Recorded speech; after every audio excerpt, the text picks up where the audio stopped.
Hoje vamos dar sequência ao curso sobre biomateriais. Mas antes, eu gostaria de relembrar alguns conceitos que já foram apresentados, mas que são importantes. A primeira coisa, por que estudar, ou pelo menos tentar responder uma série de questões? Por que estudar biomateriais? A primeira coisa que é importante a gente enfatizar é o envelhecimento da população, o aumento da expectativa e qualidade de vida, traumas de acidentes de trânsito e violência e utilização de biomateriais por jovens. Essa questão eu gostaria de aprofundar um pouquinho mais pela seguinte razão: não se tinha preocupação de desenvolver biomateriais para jovens. O assunto de hoje que nós vamos abordar é implantes dentários. Esses, no começo, foram desenvolvidos principalmente para uma população idosa. Não foi inicialmente desenvolvido no Brasil, foi desenvolvido na Suécia, portanto na Europa, e com o passar do tempo, esse tipo de tratamento foi sendo adequado para o público jovem. Então nós vamos ver as implicações que tem nesse tipo de tratamento. Muitas vezes nós ficamos exatamente com a seguinte questão: quando temos um problema de saúde, o que fazer? Qual o medicamento ou procedimento que a gente deve seguir? Essa pergunta muitas vezes não é fácil de responder, principalmente pelo seguinte: inicialmente não se sabe exatamente qual tipo de tratamento que deve ter, às vezes não se tem certeza nem do tipo de enfermidade que se tenha.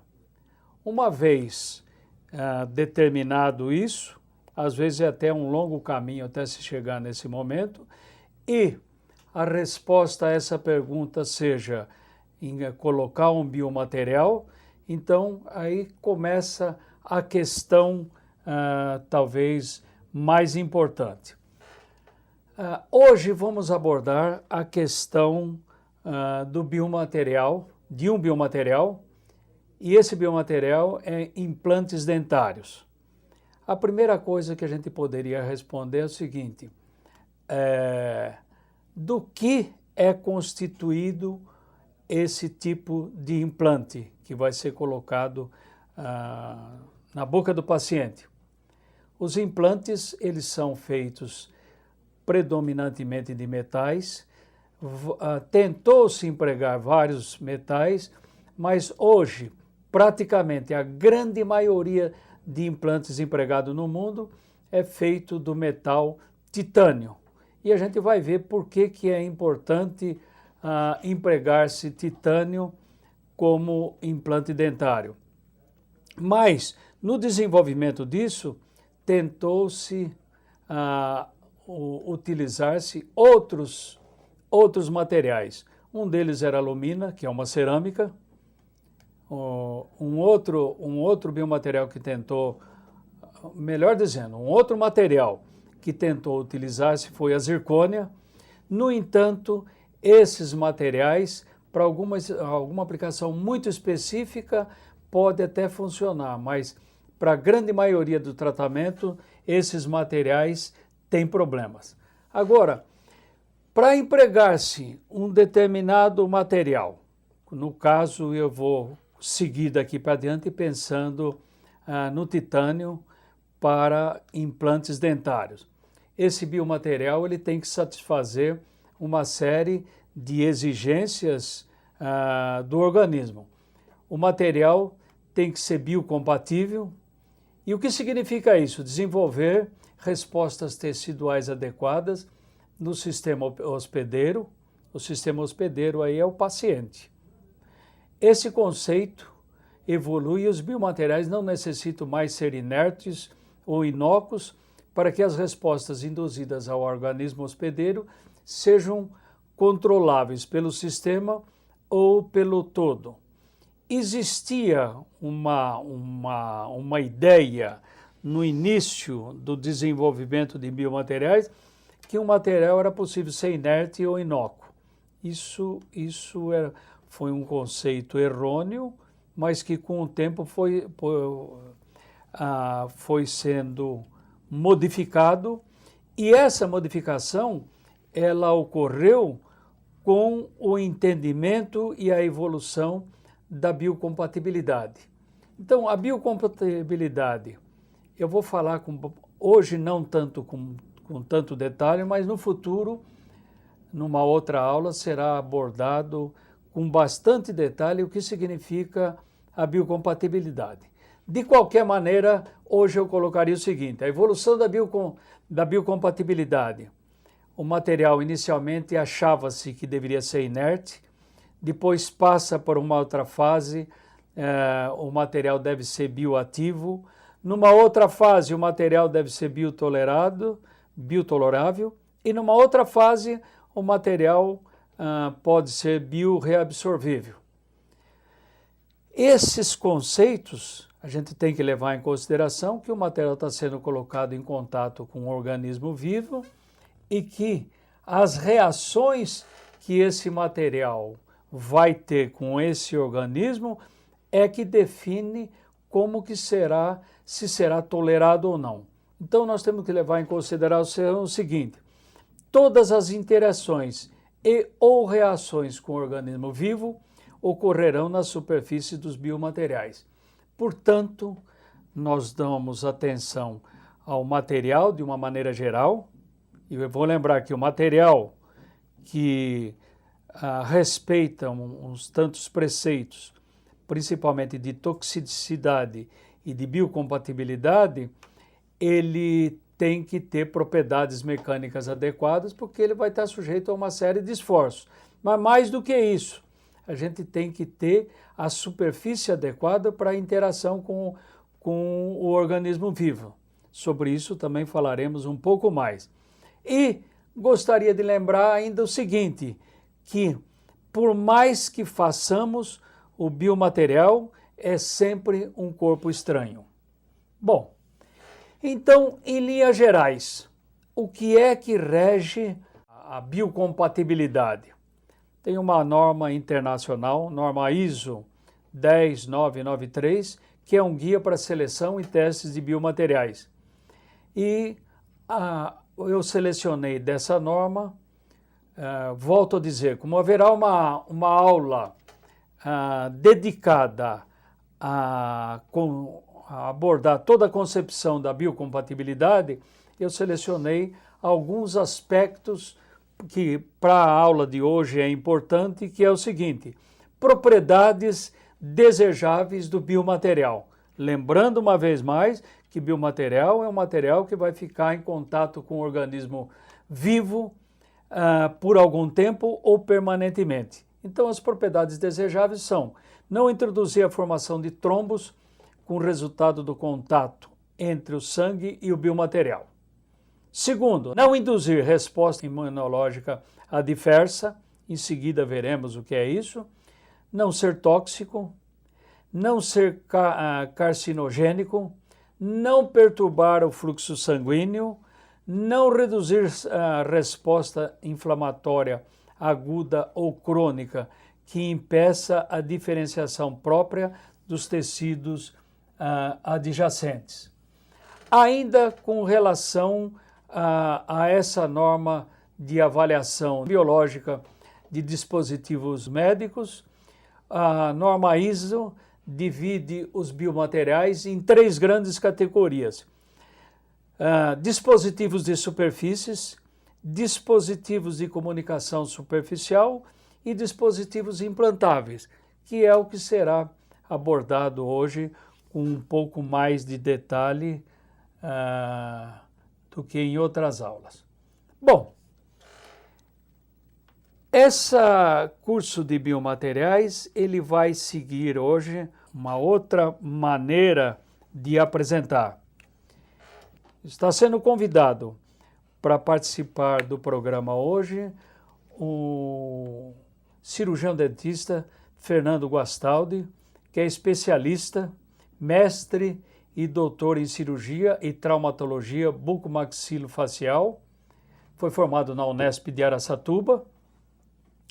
Foi visiting scholar da New York University e pós-doutoramento, doutoramento e pós-doutoramento,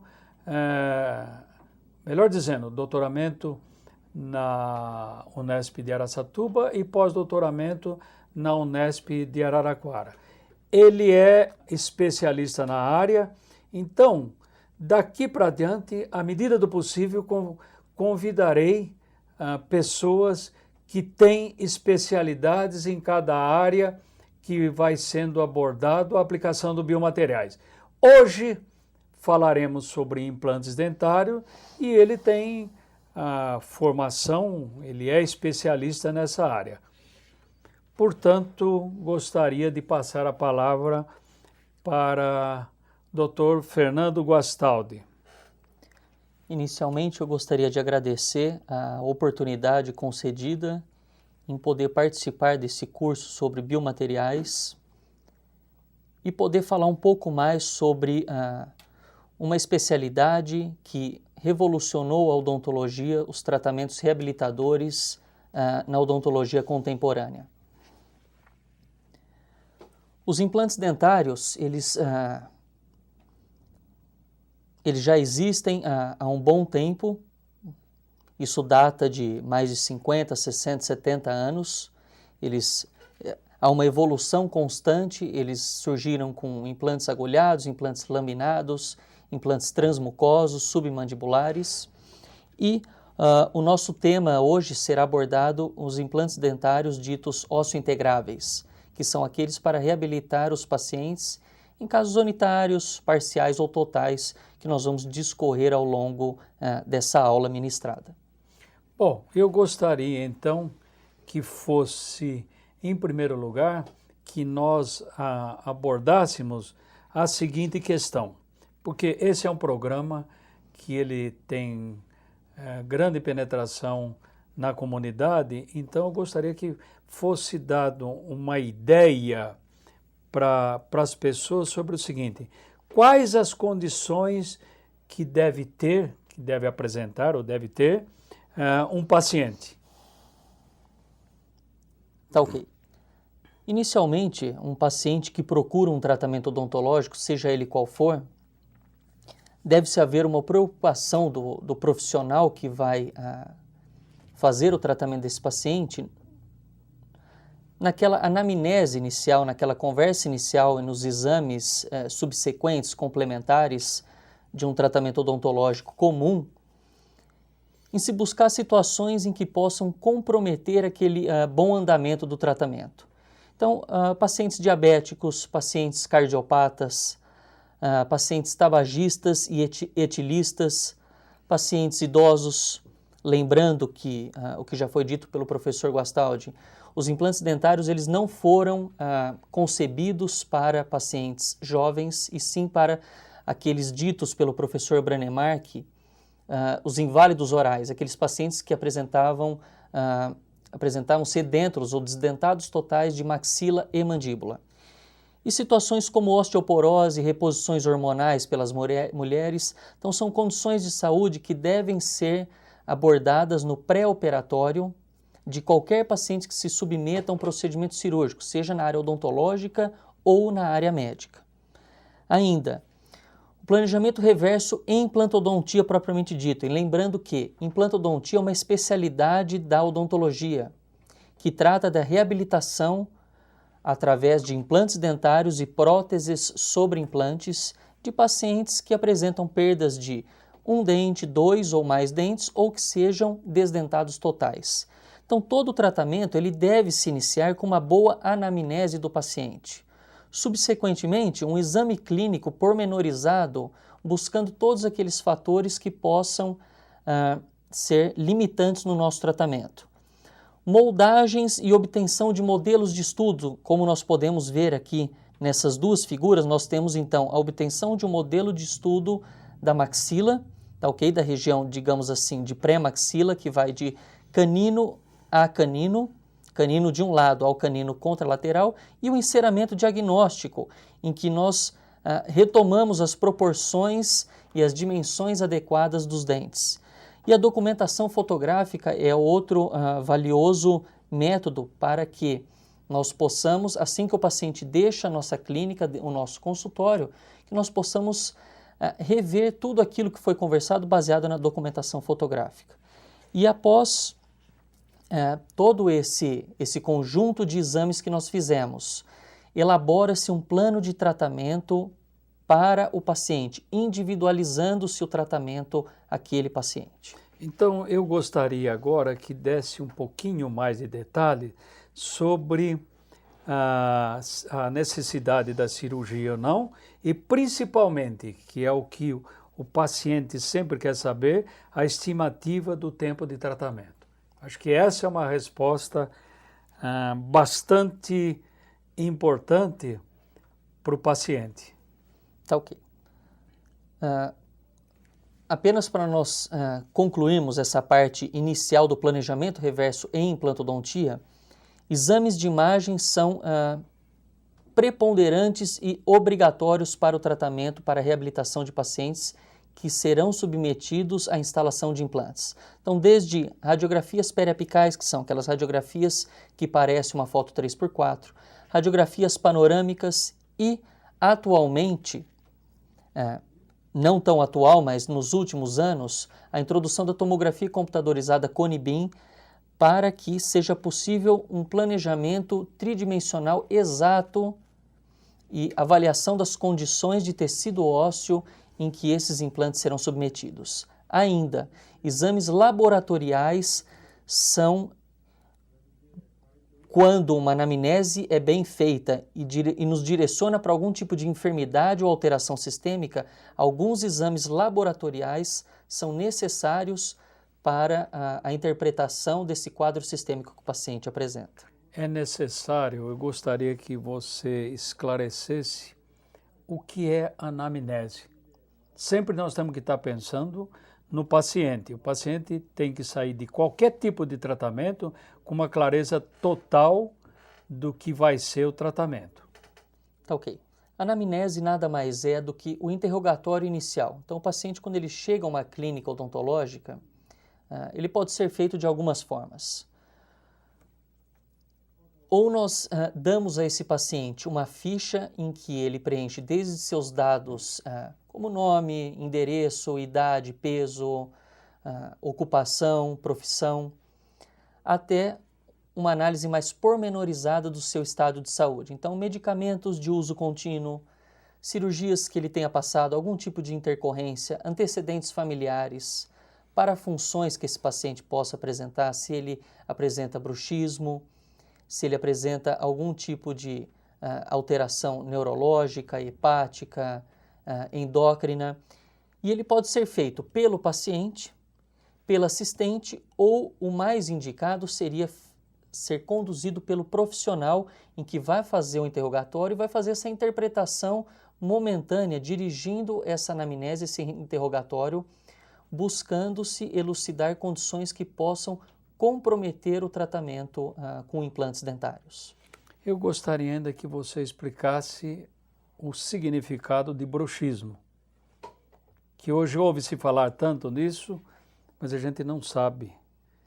Bruxismo é uma alteração, é uma parafunção que o ser humano pode apresentar, ok? Boa parte da população apresenta, em que há um apertamento e um ranger dos dentes em decorrência de altos níveis de estresse, de ansiedade, distúrbios neurológicos, e esse tipo de, vamos dizer, alteração deve ser identificada no pré-operatório para que o tratamento subsequentemente efetuado com implantes dentários e as próteses sobre implantes, eles sejam controlados, porque um paciente que recebe um implante, uma prótese sobre implante e é bruxista, a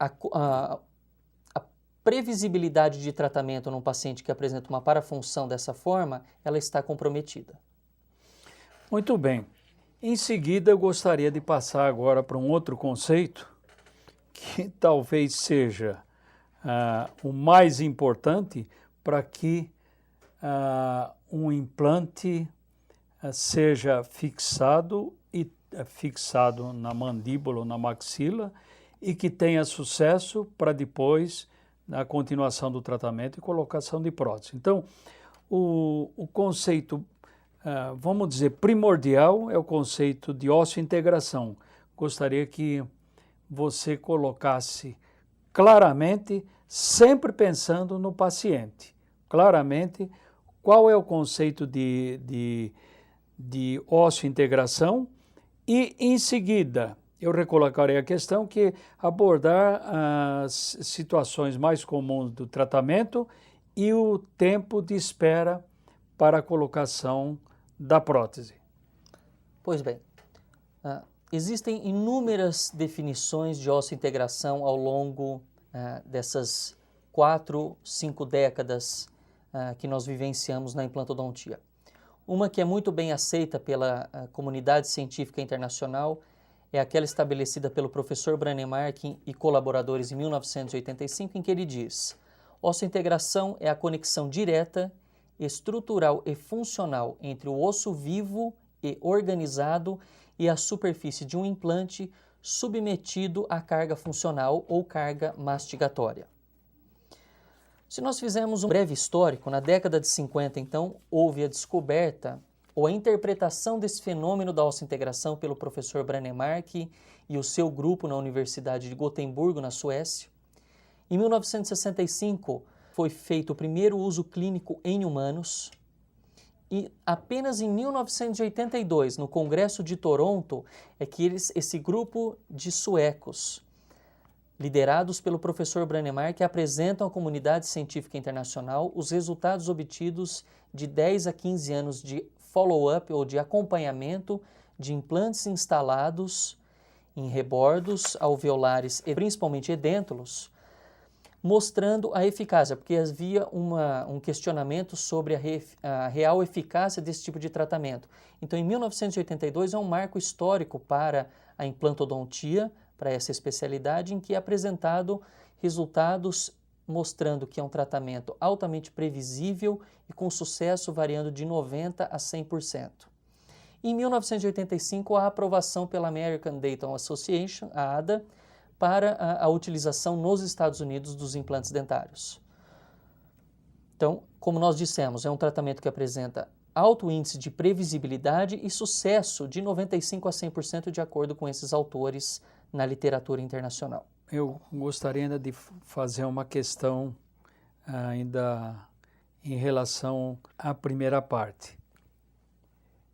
A questão é a seguinte: essa previsibilidade é grande, mas gostaria que você falasse um pouquinho, ligasse isso com as condições do paciente.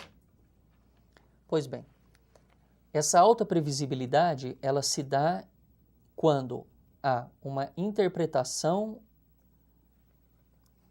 das condições sistêmicas que esse paciente apresenta e todo aquele planejamento reverso feito de forma pormenorizada. Então, um tratamento, ele somente será previsível se feito dentro de alguns protocolos, de alguns padrões estabelecidos na literatura internacional para instalação e reposição de dentes, sejam eles unitários, parciais, como nós vamos mostrar a seguir, e principalmente naqueles casos de reabilitação de pacientes totalmente edêntulos, aqueles pacientes que não apresentam nenhum dente na boca, como foi o início da implantodontia e da osseointegração. Muito bem, então em seguida agora eu gostaria que você desse uma visão geral sobre o seguinte aspecto, sobre uma visão geral sobre o tratamento empregando-se em implantes, em que situação está indicado o tratamento com implantes e em seguida potencialidades e limitações,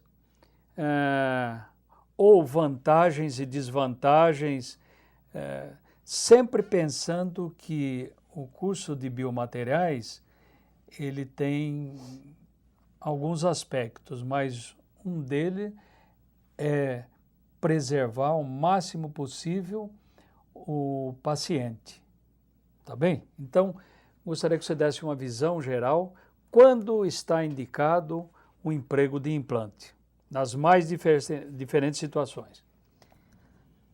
Conversando então um pouco agora sobre indicações e contraindicações no tratamento com implantes dentários. Quais seriam aqueles pacientes ou quais seriam as indicações para o tratamento com implantes dentários? Então nós temos aqui, como nós podemos observar, reabilitações unitárias, que é a reposição de apenas um dente, seja ele qual for na cavidade oral, tanto da maxila ou maxilar superior ou a mandíbula ou maxilar inferior. Desdentados parciais, aqueles pacientes que têm regiões com ausência de 2, 3 ou 4 dentes. Aqueles pacientes desdentados totais, então ele não apresenta nenhum dente, seja na maxila ou na mandíbula. Ainda a finalidade ortopédica, que ele surge, o professor Branemar, que é um ortopedista, então ele surge da ortopedia, essa concepção, e para a reabilitação ortopédica de membros de pacientes e próteses crânio-maxilofaciais, como nós abordaremos a seguir. E é óbvio, se nós temos indicações, nós temos algumas contraindicações ou algumas situações em que nós temos que ter atenção redobrada em relação a esses pacientes. Então, as contraindicações, didaticamente, elas são divididas em contraindicações relativas e contraindicações absolutas, que seriam aquelas em que, de forma alguma, o tratamento com implantes dentários deveria ser empregado. Então, aquelas relativas, paciente que não apresenta volume ósseo, quantidade óssea ou a qualidade óssea suficiente para instalação para que esse implante seja suportado pelos ossos maxilares.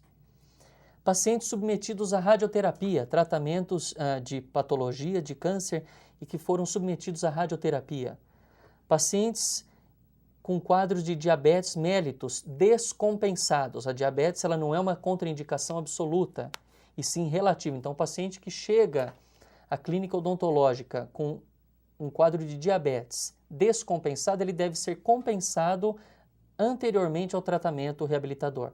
Aqueles pacientes tabagistas crônicos, é importante salientar para todos, o cigarro é inimigo de qualquer tipo de tratamento e para a saúde das pessoas.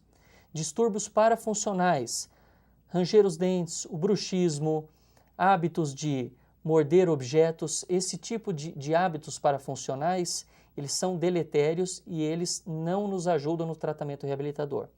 E algumas medicações de uso contínuo. Então, o paciente faz reposições para tratamento de osteoporose. Existem alguns alendronatos que devem ser tidos ou na anamnese devem ser elucidados para o paciente de potenciais riscos e complicações no seu tratamento. E aquelas contraindicações absolutas, é óbvio, doenças sistêmicas, então algumas condições de saúde graves em que o tratamento dentário não é a prioridade para esse paciente. Distúrbios mentais, porque o paciente não conseguirá fazer a manutenção, a preservação do tratamento reabilitador. E é óbvio, alcoolismo e o uso de drogas ilícitas que comprometam a manutenção desse tratamento pelo paciente. Então, aqui apenas elucidando a reabilitação ortopédica de um membro inferior, tá ok? Da perna esquerda, de parte da perna esquerda de um paciente, e reabilitações crânio-maxilofaciais, em que nós temos aqui a primeira figura, a reabilitação de um olho de uma paciente. Na figura do meio, a reabilitação com implantes, instalação de implantes em estruturas ósseas, tá ok? Da região crânio-maxilofacial, para reabilitação posteriormente com próteses bucomaxilofaciais do nariz e orelha. Então, esses pacientes, é óbvio, eles podem ser provenientes de acidentes automobilísticos, de traumas de uma forma geral, de patologias ou de doenças congênitas. Caminhando agora para a cavidade oral, que é o nosso interesse. Então, conversando um pouco sobre reabilitações unitárias. Então, aquele paciente que perdeu, como no exemplo aqui, um incisivo central superior direito, dente 21. houve uma perda desse dente, a indicação, havia uma fratura, tá ok? Corono-radicular desse dente número 21, a sua exodontia realizada de forma minimamente traumática para preservação do tecido ósseo e a citoarquitetura gengival, a instalação do implante. Só um minutinho, o que é exodontia? Exodontia é a remoção, é a extração do dente em questão. Então, a extração do dente número 11, como pode ser visto nessa figura, superior à direita, a instalação do implante, tá ok? Respeitando-se aquele planejamento reverso que foi feito. Então, ele não é instalado de forma deliberada, ele é instalado numa posição tridimensional compatível com a prótese que ele vai receber posteriormente. Preenchimento dos gaps ou daqueles espaços em que eu instalei o implante, eu extraí um dente, eu instalei um implante e existe um espaço entre a parede do alvéolo, a parede daquele remanescente que eu extraí o dente e a superfície do implante. Então, preenchimento com biomaterial, tá ok? E a instalação de um provisório reabilitando esse paciente num caso unitário. Falando de reabilitação parcial, em que nós podemos reabilitar o paciente com 2, 3 ou 4 dentes. Aqui nós temos um exemplo da mandíbula, reabilitação da ausência de 3 dentes pela instalação de 2 implantes na mandíbula, tá ok? E a realização de uma prótese de 3 elementos com um elemento suspenso, que é dito uma prótese parcial fixa com uma ponte de um elemento. Na maxila, igualmente a mandíbula, respeitando-se limitações anatômicas ou acidentes anatômicos que nós temos, tanto na mandíbula quanto na maxila, a reposição de 4 elementos pela instalação de 3 implantes. E falando um pouco de reabilitação total, aqueles casos em que o paciente ele apresenta-se totalmente edêntulo, tanto na maxila quanto na mandíbula.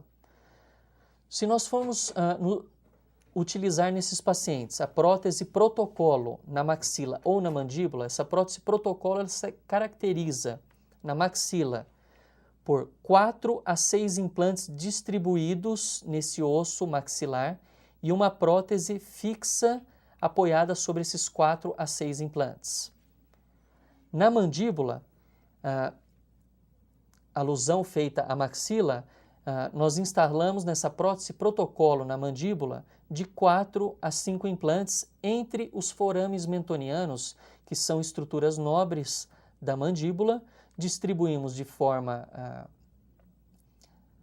a ocupar essa região entre os forames mentonianos 4 a 5 implantes e instalamos novamente uma prótese fixa, tá ok? Uma prótese dita protocolo, em que ela apresenta uma infraestrutura metálica e um recobrimento com dentes de estoque e resina, podendo ainda apresentar uma infraestrutura metálica com recobrimento em porcelana, em cerâmica, ou infraestrutura em cerâmica e o recobrimento com os dentes e gengiva artificiais em cerâmica. E ainda nós temos uma outra opção para aqueles pacientes. É óbvio, esses tratamentos algumas vezes podem ser onerosos para alguns tipos de pacientes. Então, existem tratamentos como as sobredentaduras ou overdentures, em que são instalados no mínimo 2 implantes e que esses pacientes podem receber uma prótese que vai se encaixar e soltar. Então, essa é uma prótese removível, em que se encaixa e se remove para fazer higienização de 2, 3 ou 4 implantes. E existem alguns tipos de encaixe para esse tipo de prótese. Por que se coloca implante? E aí dá para dividir a situação de overdenture e do outro tratamento, o tratamento mais comum. O implante é colocado sempre como uma estrutura para a distribuição de forças provenientes da mastigação. Eu gostaria que você deixasse bastante claro isso daí, que não é colocado, por mais que tenha um planejamento, mas não é colocado ao acaso na mandíbula ou na maxila. Ele tem que cumprir a sua função. O implante dentário, quando ele surge e ele muda drasticamente as reabilitações na odontologia. Então, o implante dentário, ele nada mais é do que um parafuso inserido nos ossos, tanto da maxila ou da mandíbula, pensando-se em uma reabilitação com a perda de um dente. Anteriormente ao tratamento com implantes dentários, nós tínhamos algumas opções. Uma prótese removível de apenas um dente, desgastes nos 2 dentes adjacentes a esse espaço edêntulo, tá, okay? Então, comprometendo as estruturas vitais de dentes rígidos para a realização de uma prótese apoiada em 2 dentes e suspensa nessa região do espaço edêntulo. Então, os implantes, eles revolucionaram e são extremamente importantes hoje nas reabilitações da maxila e da mandíbula por serem nada mais do que uma sustentação para a prótese sobre implante que será empregada posteriormente. Bom, como eu estou sempre preocupado com a aplicação do biomaterial, e nesse caso de hoje é implante, eu gostaria que você desse uma visão dos tempos de tratamento. Isso é um desejo de todos os pacientes. Pois bem, classicamente, como descrito na literatura,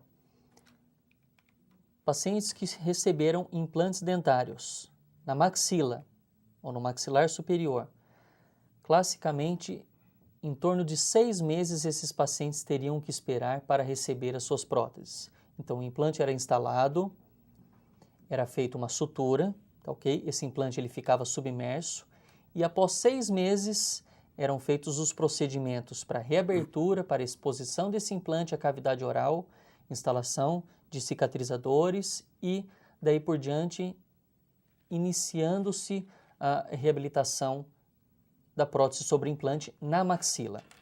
E, classicamente, na mandíbula, esse tratamento ele é encurtado para 4 meses. E por que isso? Porque o osso da mandíbula é um osso mais denso, mais compacto. Então, havia esse tipo de diferenciação, 6 meses para a maxila e 4 meses para a mandíbula, independentemente do tipo de tratamento com implantes. Com a evolução de técnica cirúrgica, de material dos implantes, com relação a tratamentos de superfície, que nós abordaremos ainda na aula sobre implantes dentários, mas num segundo momento, com a evolução de materiais de prótese sobre implante, esses tratamentos eles foram sendo encurtados. Falaremos também, num momento oportuno, sobre a carga imediata. Mas voltando aos tempos de tratamento. Então, hoje, existem empresas que comercializam implantes com superfícies modificadas, lembrando que o professor Gastaldo disse lá atrás, que todas as interações dos biomateriais, elas ocorrem em sua superfície. Então, existem hoje no mercado superfícies em que nós podemos encurtar esse tempo de tratamento. Então, o paciente ele recebe um implante e após 3, 4, 5, 6 semanas, ele já pode receber a sua prótese. Muito bem. Eu acho que por hoje nós conseguimos, vamos dizer, colocar os aspectos principais sobre o tratamento com implante. Na próxima aula, eu gostaria de abordar a situação das modificações de superfícies, qual a implicação, uma delas o próprio Fernando já disse que uma das implicações é a diminuição do tempo de tratamento e por que é possível fazer esse encurtamento. Isso daí está basicamente relacionado com a interação da superfície tratada, ou superfície modificada do implante. Quero lembrar aqui que implante é o metal titânio, então trata-se a superfície, e como as reações que levam à ósseo-integração ocorrem na superfície do implante, nós então veremos com mais detalhe interação, vamos dizer, da superfície do implante com o tecido vivo. Muito obrigado.